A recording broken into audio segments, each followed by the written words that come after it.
Episode 60 of the State of the Old Republic podcast was originally recorded on November 22nd, 2017.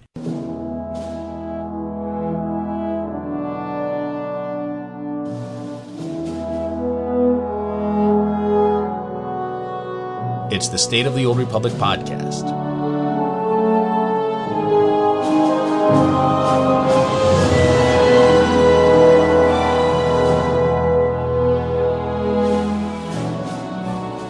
This week on the show, Game Update 5.6 is almost here.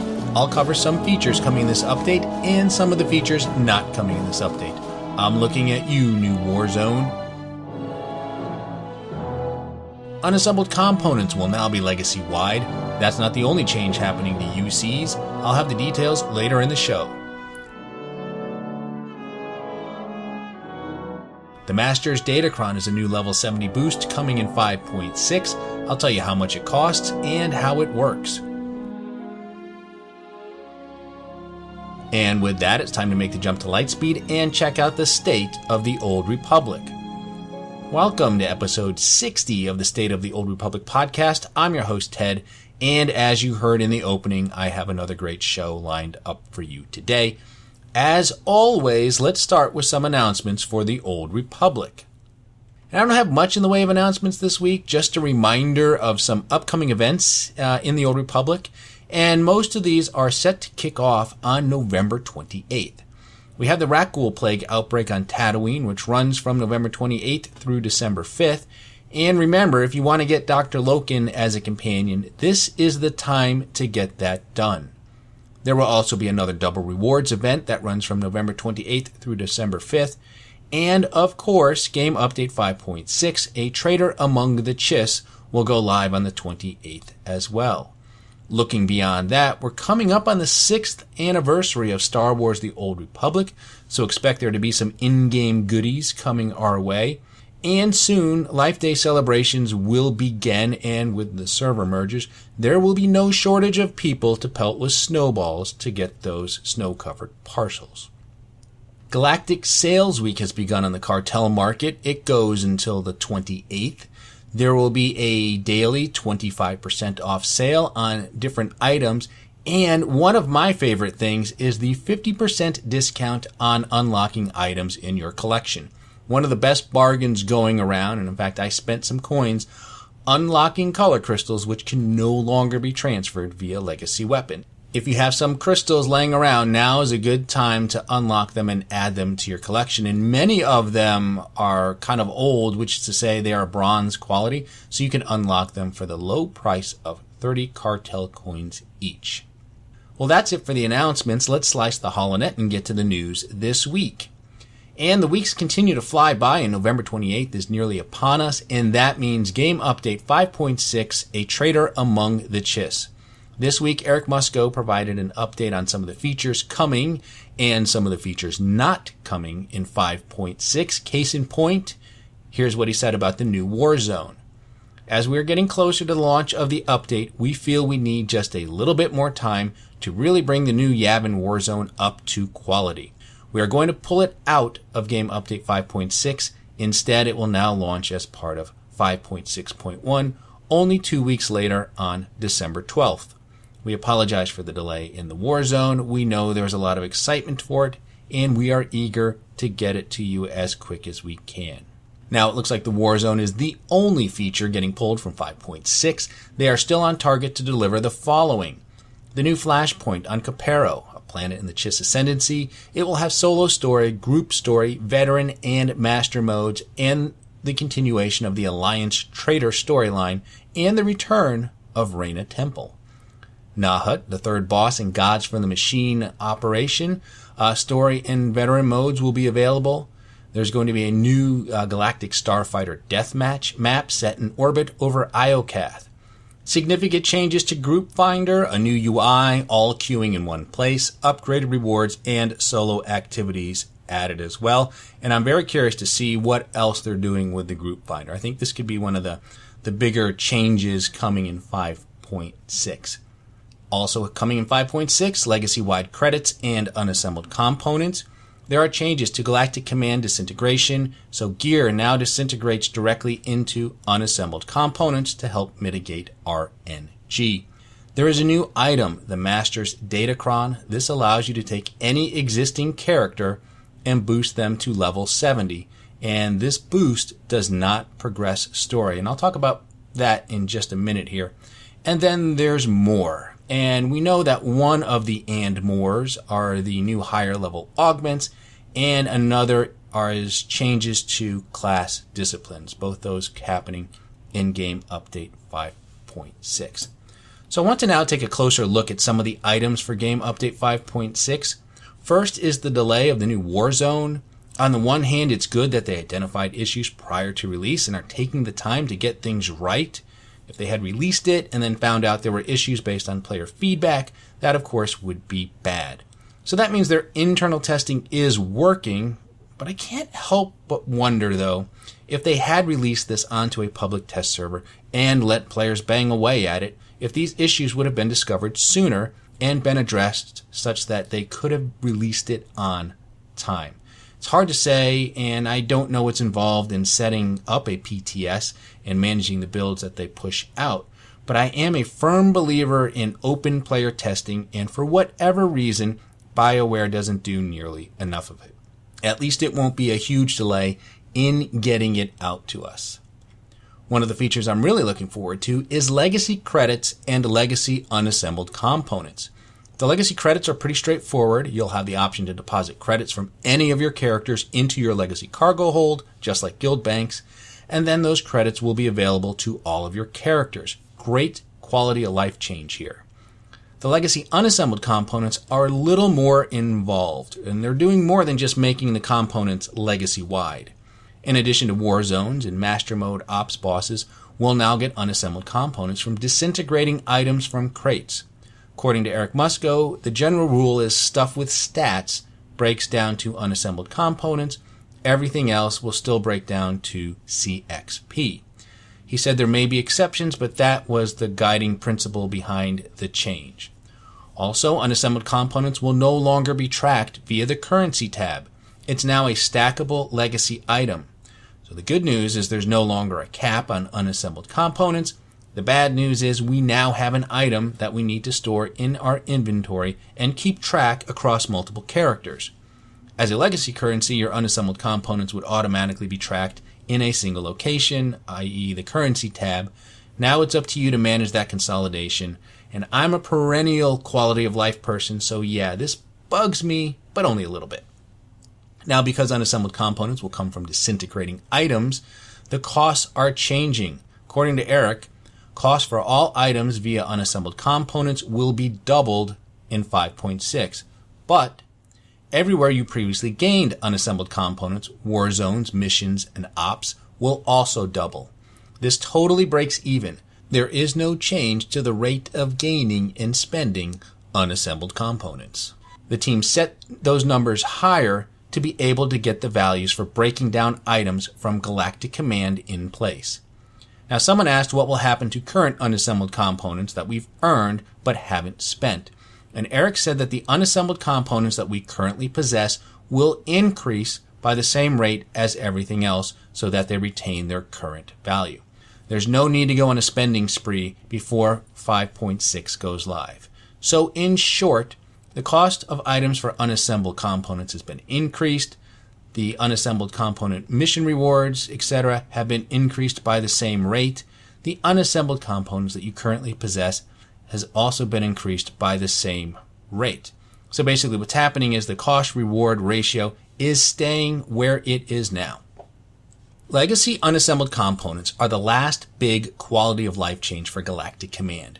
With this change, I believe it's now theoretically possible, albeit highly impractical, to gear alts by only playing a main tune.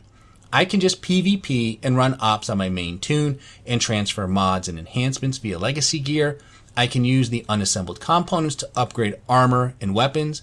Unassembled components can be used by an alt to purchase 236 relics, implants, and earpieces, which can further be upgraded by unassembled components. Like I said, it's highly impractical, but our reliance on crates for gear is greatly diminished from where it began.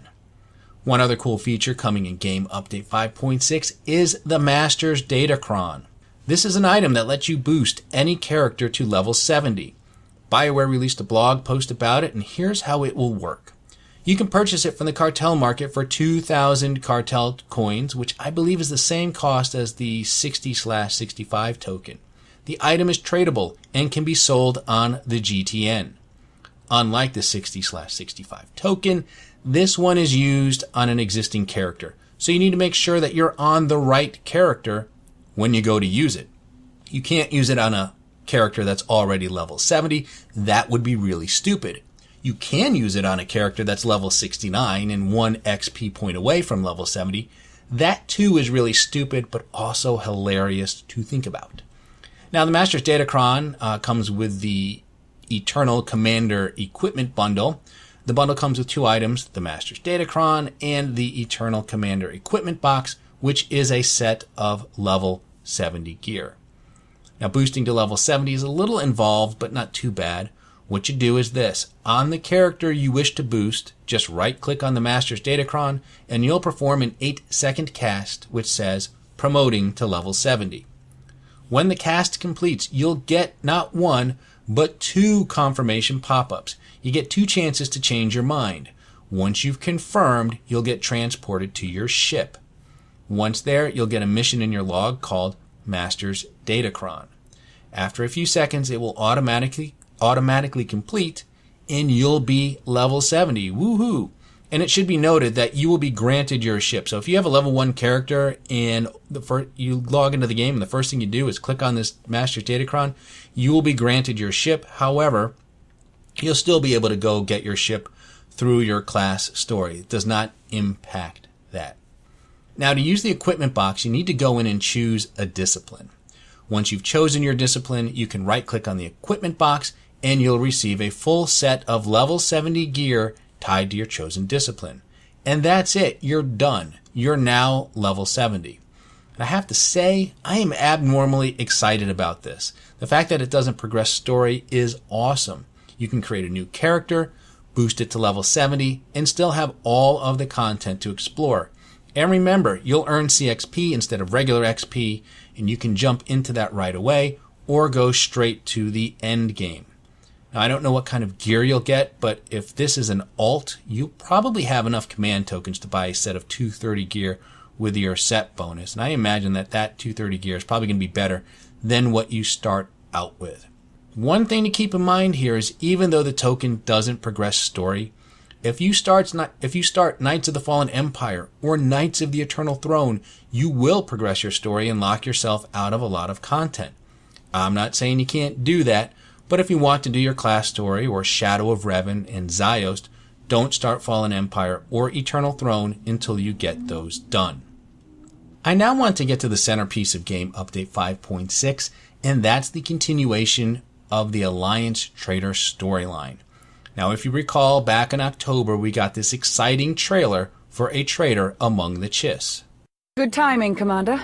It seems the right people saw your broadcast to Theron. I just approved a landing request from an unarmed shuttle from the Chiss Ascendancy. The envoy claims he has a lead on where Theron went. If someone spotted Theron, that means we can reach him before he makes a huge mistake. A pleasure to finally meet you, Commander. Aristocrat Saganu of the Chiss Expansionary Defense Force. You said you have information on Theron? Information that will benefit us both. Theron Shan is hiding on the Chiss world of Kopero. He's receiving aid from Syndic Zenta of House Inrokini in exchange for Alliance secrets. With our help, you can catch them both unaware that we can't capture Theron without igniting a political war. But if a strike team were to land and take care of the problem, the Ascendancy will look the other way. Let's bring Theron home.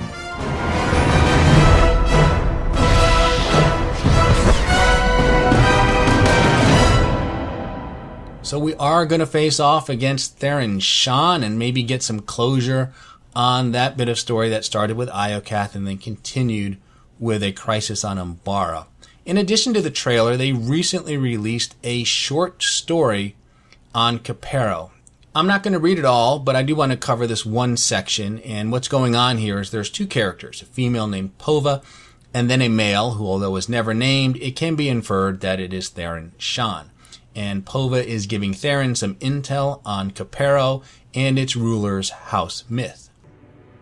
Pova shook her head again. Their shipbuilding business has hit some hard times. House Inrokini bailed them out with a huge investment, so they're the real power these days. Not that myth advertises the fact, of course. Sounds like I need to make some friends from Inrokini then. The contact tucked his data pad into his coat, then checked a chrono on his wrist. How'd you two meet? Pova didn't even try to hide her look of surprise. What? Your source. The contact tucked his hands into his pockets and casually leaned back against the building behind him. I'm a sucker for a good romance. How'd you meet her? Pova scowled a bit, but acquiesced. We rode the same train route on Corellia. Made each other as spies, chased each other around town, took a few shots back and forth. You know how it is when you meet someone you like. Apparently not. Well, once the ammo ran dry and we were down to knives, we got to talking, and figured out we weren't specifically ordered to kill each other, so we agreed to go our separate ways. Pova smiled as she checked that the alley was clear again, then turned back. Next morning I hopped my usual train, and who's there, bandaged up almost as bad as me? Same taste in clothes, always a good sign. Obviously we weren't supposed to know each other, but the bandages were the perfect cover for striking up a conversation. She gave her fake name, I gave mine. We told each other our made-up stories of how we got injured. We both missed our stops. We were laughing so much. Things just went from there. The contact straightened back up but kept his hands in his pockets, turning a bit toward one end of the alley. Speaking of missing your stop, we've got a ride to catch. Luckily not a train this time. He gave a brief, respectful nod and started to walk away. Pova turned to leave in the opposite direction, but heard him speak after she'd taken a few steps towards the street. Must have been hard. She turned back and saw him looking over his shoulder toward her, his expression inscrutable. He continued. Different jobs, different goals, loads of secrets. Hell, you nearly killed each other. Pova considered the question for a moment. Droplets of oily rain started to fall, spattering and pinging off metal and glass all around them. When you know something's right, you do whatever it takes. The contact looked off into the distance a moment, then nodded thoughtfully. The rain picked up as she disappeared into the dark alleyway. Pova turned and set off toward her ship, threading effortlessly into the crowds, navigating Nar Shaddah's sea of rain-slicked Durasteel and glimmering lights. I like this short story, and that bit with Pova talking about her complicated relationship with her significant other, a potential rival. In a way, it parallels our relationship with Theron Shan. When he says, must have been hard, different jobs, different goals, loads of secrets, it shows that he has this tiny sliver of doubt. He's looking to Pova for reassurance that he's doing the right thing. And Pova tells him, when you know something's right, you do whatever it takes. Now, in Pova's case, the right thing was saving her relationship. It remains to be seen if that's important to Theron, or if the right thing is going through with this betrayal. I'm excited to get more story, but I'm also a little nervous about this one. In fact, I'm torn as how I want this to go. If Theron truly betrays the Alliance, well then that's heartbreaking. On the other hand, if we get to Capero and we see Theron and everything's cool, it may feel like a bit of a letdown. One thing that I definitely don't want to find out is that Theron was acting against his will. I want Theron to be in control of himself, right? Know exactly what he was doing. I don't want to find out that he was coerced, brainwashed, or anything crazy like that. I want this to be 100% Theron doing what he thinks is right. Traitor Among the Chiss will be told via a new Flashpoint, and it goes live on November 28th, just a few more days now. One more item for the day. I wanted to talk about the merge and its impact on strongholds, decorations, and Conquest. Heading into the merge, I hadn't gotten my Conquest bonus to 150%. I hate just dumping chairs and hanging up random pictures in strongholds. I actually like to decorate them. Prior to the merge, the stronghold cap was raised to 10, and the Conquest bonus was capped at 150%. If you happen to have merging legacies, then you likely had duplicate strongholds, for example, 2 Droman Khas apartments. The hope was that the Conquest bonus would calculate based on all of your available strongholds. Well, it turns out that's not the case. It's only counting unique versions. In other words, if you have 2 Droman Khas apartments, only one of them will count towards the bonus. Luckily, it's not random, so it will count the one that has the highest completion percentage. While this is disappointing, it also makes complete sense. The ability to have more than one copy of a stronghold is a byproduct of merging legacies. Not everyone had legacies that merged together, and thus not everyone has multiple copies of a stronghold. Even though the stronghold cap was set at 10, it was possible to go beyond that. In fact, I had 11. So the way it works ensures an even playing field for all players. Almost. And I say almost because it turns out, if you had merging legacies, the consolidation of decorations did not work the way they said it would. What was supposed to happen was this. If you had 15 chairs on Legacy A and 10 chairs on Legacy B, when the two legacies merged, you would have 15 chairs. The way it actually worked was this. Instead of 15 chairs, you ended up with 25 after the merge. In my case, I transferred a character from Shadowlands to Jedi Covenant. When I did that, that character on Jedi Covenant had all of the decorations I had on Shadowlands. When the legacies merged, my decorations were doubled. This meant I had a whole slew of decorations available to use that I shouldn't have, some of them rare and expensive. It also screwed up prestige, as it's based on the number of decorations you owned. So some people had, as many as 3 legacies merging together and just have ridiculous prestige now as a result. There's been no official acknowledgement of this and no word on if or when it will be fixed. This is a pretty big deal, though. If you were to find a way to dupe decos like this, it'd be considered an exploit. You'd be banned. Obviously, that's not going to happen in this case because this was created by BioWare and we had no control over what happened with these decorations. So I would just say this. Decorate at your own risk. If I had to guess, BioWare will fix it by adjusting the total decorations you have, but will leave any decorations that you've placed alone. So for example, let's say you had 1 chair, but after the merge you had 2, and you placed both chairs in a stronghold. After the fix, instead of showing that you've decorated 2 of 2 chairs, it will show that you've decorated 2 of 1 chair. The 2 you've placed will still be there, but if you pick one up, you'll lose it, and you won't be able to decorate any more chairs until you acquire more. I think that's how they're going to resolve it, but again, nothing has been said about that.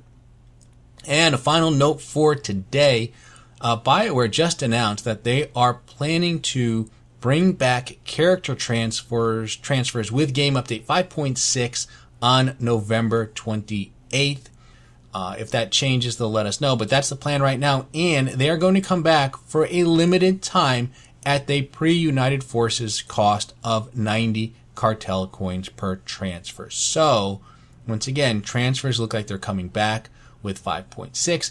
They're going to be at the 90 cartel coin price that we're used to, so if you want to move some characters around, that is the time to do it. And that's all I've got for today. Let me cue the music and congratulate you on surviving another half hour listening to episode 60 of the State of the Old Republic podcast. I'm your host, Ted, and I thank you for tuning in. You can find this podcast on iTunes, Stitcher, Google Play, YouTube, and Buzzsprout. You can also listen to the show directly from the show's site, which is sotorpodcast.com, and there is an RSS feed where you can subscribe to the podcast directly.